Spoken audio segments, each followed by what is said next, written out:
उपस्थित समस्त क्रांतिकारी योद्धाओं को तहे दिल से मैं जोहार करता हूँ। बहुत बहुत धन्यवाद और आभार प्रकट करता हूँ। सभी आग्रह है कि अलावा जी का उद्बोधन प्रारंभ हो गया है। सभी क्रांतिकारी योद्धाओं से एक अनुरोध है कि आप थोड़ा सा सामने साइड आ जाएंगे। सारे साथी जो पीछे मंच के साइड में खड़े हैं और पीछे साइड खड़े हैं, थोड़ा फ्रंट सामने आइए, ताकि मेरी कोशिश है कि जो मैं आप लोगों को कहना चाह रहा हूँ, बताना चाह रहा हूँ, आप उसको समझे। क्योंकि आप सब जानते हैं कि मैं 1000 किलोमीटर दूरी से आया हूँ आप लोगों के बीच में, और इस डिंडोरी क्षेत्र की जनता, करंजिया क्षेत्र की जनता से मैं यही बताना चाहता हूँ कि मुझे कभी इस क्षेत्र में आके न आज न कल न कभी भविष्य में कभी राजनीति करना है, न कभी चुनाव लड़ना है। पहली बात तो, क्योंकि बहुत सारे आरोप लगते हैं कि ये तो राजनीति करने आ रहे हैं, ये ढेमका ढेमका ढेमका। राजनीति करना, न चुनाव लड़ना, न आप लोगों से कभी विधायक बनना, इस बीच में मुझे आके न सांसद बनना है, पहली बात। तो दूसरी बात, यहाँ पर हम लोग किसी पार्टी के विरोध में, किसी व्यक्ति के विरोध में हम लोग नहीं आए। यहाँ पर मैं अगर इतनी दूर आया तो हमारे आदिवासी भाइयों के साथ जो गलत हो रहा है, जो गोंड आदिवासी भाई, जो बेगा आदिवासी भाई, जो करंजिया ब्लॉक के बरेंडा गांव में मध्य प्रदेश सरकार की जो तानाशाही देखने को मिली, उस सरकार के तानाशाही के खिलाफ डॉक्टर हीरालाल अलावा यहाँ आया। मैं सबसे पहले हमारे सभी पुरखों को मैं नमन करता हूँ। हमारे क्रांतिकारी वीर गुंडाधुर, हमारे क्रांतिकारी धरती आबा बिरसा मुंडा, टंटिया भील, रानी दुर्गावती, शंकर शाह, रघुनाथ शाह, सभी क्रांतिकारियों को मैं नमन करता हूँ।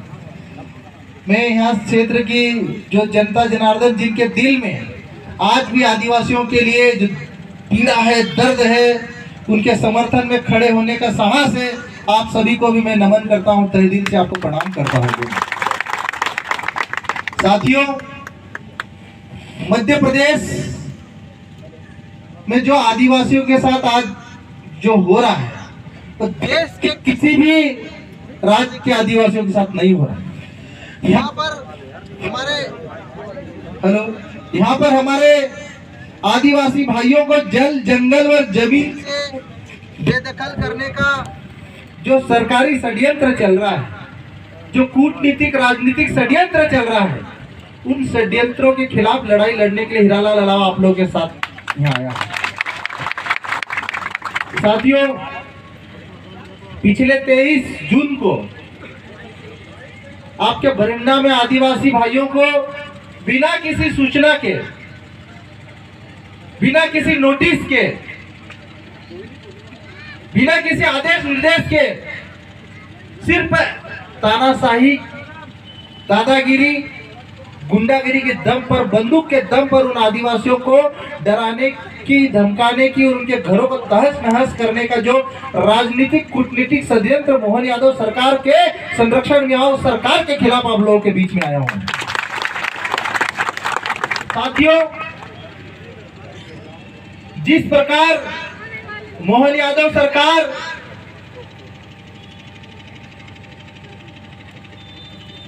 हमारे आदिवासी भाइयों को जंगलों से बेदखल करने के लिए जो षड्यंत्र कर रही है, पर ये षड्यंत्र सिर्फ डिंडोरी के करंजिया ब्लॉक में नहीं मेरे भाइयों, इस षड्यंत्र पूरे मध्य प्रदेश के जो अनुसूची 5 वाले एरिया है, जो शेड्यूल एरिया है, जहां आदिवासियों की संख्या ज्यादा है, वहां हर जगह पर ये भारतीय जनता पार्टी की सरकार षड्यंत्र कर रही है।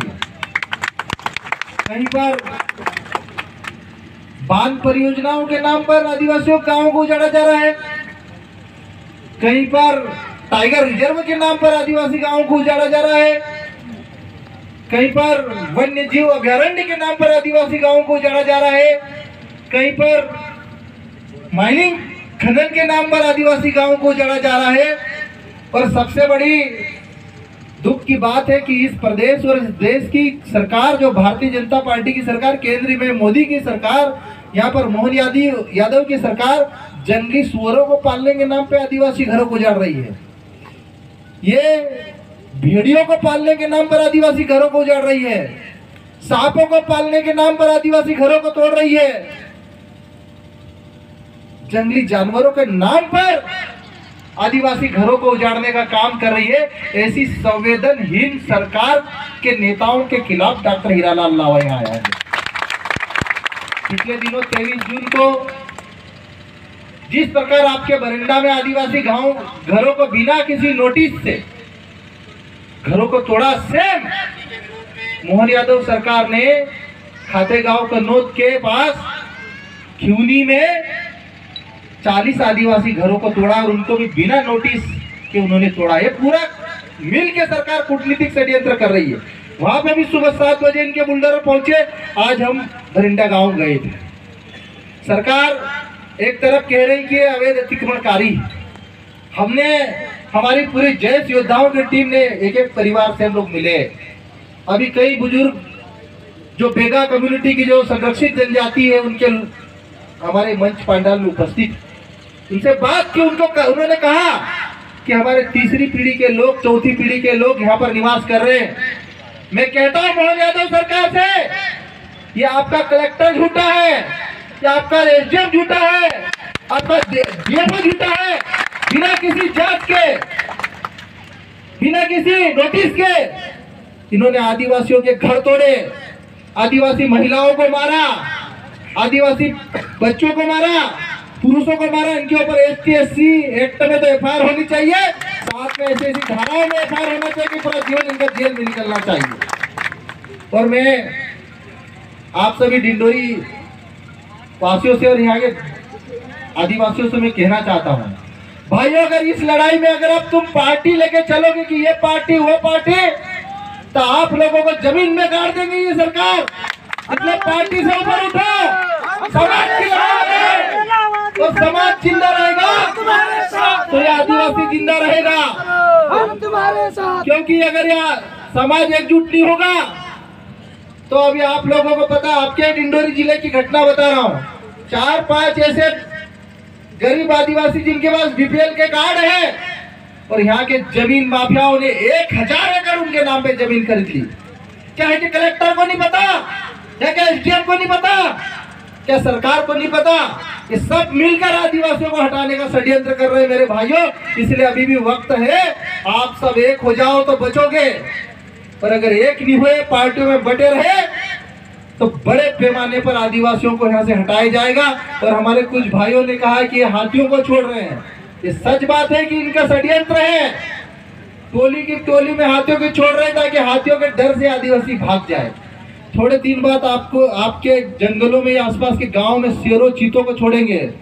थोड़े दिन बाद आपके घरों के आसपास सांप छोड़ेंगे। ये आपको डराना चाहते हैं, आपको धमकाना चाहते हैं। लेकिन मैं आप लोगों को मैं भरोसा और विश्वास दिलाना चाहता हूँ, आप लोगों की रगों के अंदर बिरसा मुंडा का खून है, टंट्या भील का खून है। आप लोगों ने 200 सालों के शासन में अंग्रेजों की गुलामी स्वीकार नहीं करी। आपके अंदर उन पुरखों का खून है, इसलिए डरने की जरूरत नहीं है, बस हमें लड़ने की जरूरत है। और कभी भी ये बोलते हैं कि ये जमीन हमारी, ये सरकारी जमीन है। मैं आप लोगों को बताना चाहता हूं कि जब भारत का संविधान नहीं बना था, देश आजाद नहीं हुआ था, उससे पहले भी आदिवासी इन जंगलों में निवास करते थे। संविधान बनने के बाद कानून बने, संविधान बनने के बाद नियम बने, लेकिन आदिवासी तो इस धरती पर हजारों सालों से रह रहे। तो तुम आदिवासियों के जंगलों पे कब्जा करने वाले कौन होते? लेकिन आप लोग अभी टुकड़ों में बढ़ गए हो।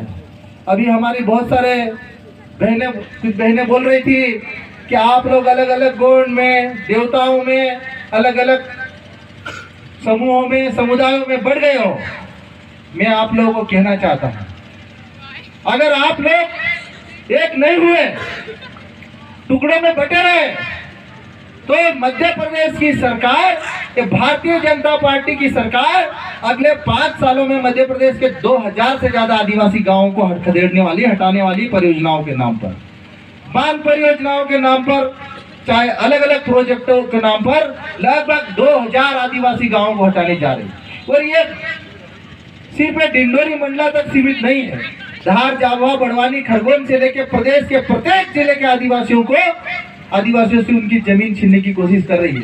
लेकिन आप लोगों को मैं भरोसा और विश्वास दिला रहा हूँ कि डॉक्टर हीरा अलावा जब तक जिंदा है, खून का कतरा कतरा कुर्बान करूंगा, लेकिन आप लोगों की लड़ाई संघर्ष करो, हम तुम्हारे साथ हैं, संघर्ष करो, हम तुम्हारे साथ हैं। साथियों, ये जो बरेंडा गांव में जिन अधिकारियों ने आदिवासी महिलाओं के ऊपर बर्बरता करी, जिन अधिकारियों ने, चाहे एसपी हो, कलेक्टर हो, एसडीएम हो, डीआई हो, सबके ऊपर एफआईआर होना चाहिए।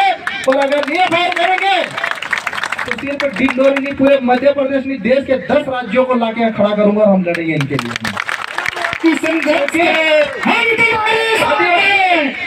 आदिवासी यहाँ के मालिक है मेरे भाइयों, इस धरती के मालिक है, इस देश के मालिक है, इस देश को बनाने वाले आदिवासी। और ये आदिवासियों को अवैध बोल के आज जंगलों से बेदखल कर रहे, इनकी हिम्मत कैसे होती है? ये आप लोग डरो मत, लड़ो इन लोगों से, हम लोग आप लोगों के साथ खड़े हैं। ये तो अभी एक अकेला डॉक्टर हीरा अलावा 1000 किलोमीटर से आया है। जिस दिन मैं एक घोषणा करूंगा, जिस दिन एक अपील करूंगा, 10 राज्य के आदिवासी लाके खड़ा करूंगा, सिर्फ आप लोग ही। इसलिए डरना नहीं किसी से। कि देश हमारा है, कि भारत हमारा है, और हम सब आपके लिए मिलकर लड़ने के लिए तैयार हैं। अभी जो 1000 एकड़ आदिवासियों की जमीन इन्होंने फर्जी तरीके से नाम करी, उसकी लड़ाई मैं विधानसभा में लड़ूंगा। ये जिन आदिवासियों को खिवनी हो, चाहे भरंडा हो, जिन आदिवासी भाइयों के घर तोड़े, उनको एक एक आदिवासी को सम्मान समेत सरकार 50-50 लाख के मुआवजा दे, और नहीं देंगे तो हम लोग लड़ेंगे आप लोग। और हमारी बहनों ने कहा कि इन लोगों ने आप लोगों को डराया, आप लोगों को धमकाया, और 5-5 किलो का अनाज देके आपको खरीदने की कोशिश कर रही है। कितना? 5-5 किलो अनाज देकर आप लोगों का वोट बैंक लेने की कोशिश कर रही है। मैं आप लोगों को कहना चाहता हूं मेरे भाइयों, ये पूरी जमीन आपकी है, ये पूरा जंगल आपका है, और इस जमीन और जंगल के लिए आपको लड़ना पड़ेगा। कि 5 किलो अनाज में अगर आप लोग बिक गए तो कभी आने वाली पीढ़ी आपकी सुरक्षित और संरक्षित नहीं होगी। मैं आप लोगों से कहना चाहता हूं मेरे भाइयों, ये लड़ाई की शुरुआत है। ये धरना और आंदोलन सिर्फ पहला नहीं है, ये शुरुआत है। और जब तक आप लोगों को अपना हक और अधिकार नहीं मिले, कानून बना, वन अधिकार कानून 2008 में लागू हुआ। कानून कहता है कि 13 दिसंबर 2005 से पहले जो भी इस जमीन पर निवास कर रहे हैं, जो भी 3 पीढ़ी से ज्यादा निवास कर रहे हैं, उन सबको व्यक्तिगत पट्टा तो मिलेगा और सामूहिक पट्टा भी मिलेगा। लेकिन ये सरकार ने हमारे आदिवासियों के लगभग 6 लाख पट्टे निरस्त किए। भारतीय जनता पार्टी सरकार कितने? 6 लाख पट्टे सरकार ने निरस्त करे, और 5 रुपए किलो अनाज में तुमको समझाना चाहती है। ये 1000 रुपए 1200 रुपए में लाडली बहना के खाते में डाल के तुमको समझाना चाहती है। ये सरकार आदिवासियों की जमीन छीनना चाहती है, और इस सरकार को बदलने के लिए मैं अकेला नहीं, सबको मिलकर लड़ना पड़ेगा तो जमीन बचेगी मेरे भाइयों। अगर आप लोग मिलकर नहीं लड़ोगे तो ये हमारी जमीन छीन लेगी मोहन यादव साहब। और आप लोगों को ये भी बता दूं, ये जो आप लोगों के घरों के ऊपर बुलडोजर चलाए मोहन यादव सरकार ने, इसमें मनोज अग्रवाल जो पीसीसीएफ है, इसमें श्रीवास्तव जो पीसीसीएफ है, इन दोनों ने आदेश जारी किए थे। इन्होंने दोनों लिखित में आदेश जारी किए कि अवैध अतिक्रमणकारियों को जंगलों से बेदखल किया जाए। लेकिन सुप्रीम कोर्ट का आदेश है कि जिन लोगों ने समय पर दावे नहीं किए, जिन लोगों ने वन मित्र पोर्टल ऐप के माध्यम से अपने फॉर्म नहीं भर पाए, उनको एक मौका और दिया जाए, दोबारा सर्वे किया जाए, और उसके बाद ही किसी को बेदखल किया जाए। और ऐसी कोई सरकार, ऐसा कोई कानून नहीं बना जो ये कहता है कि भरी बरसात में आदिवासियों को घर तोड़ दो। अगर भरी बरसात में आदिवासियों को घर तोड़ा जा रहा है तो ये पूरे संविधान के खिलाफ है। और जिन अधिकारी, जिला कलेक्टर, एसडीएम और इनके निर्देशन में तोड़ा जा रहा है तो ये पूरे संविधान के खिलाफ काम करने वाले अधिकारी है, संविधान को मानने वाले अधिकारी नहीं है। इनको संविधान में शेड्यूल 5 के अंदर विशेष अधिकार दिया गया है।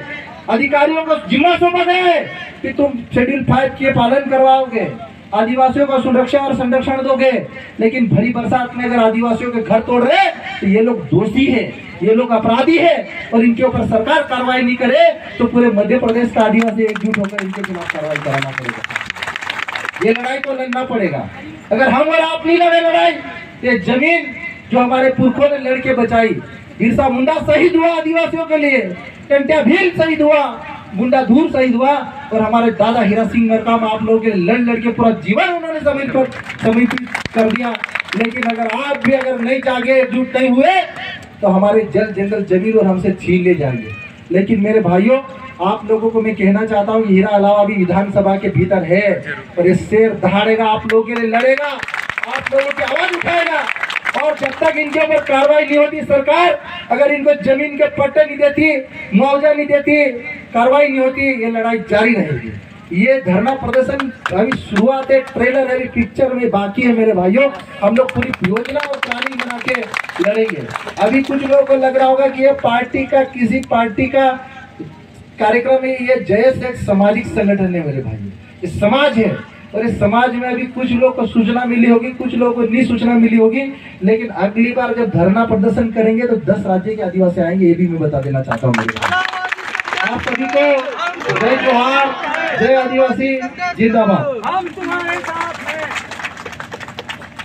बहुत बहुत धन्यवाद आदरणीय अलावा जी।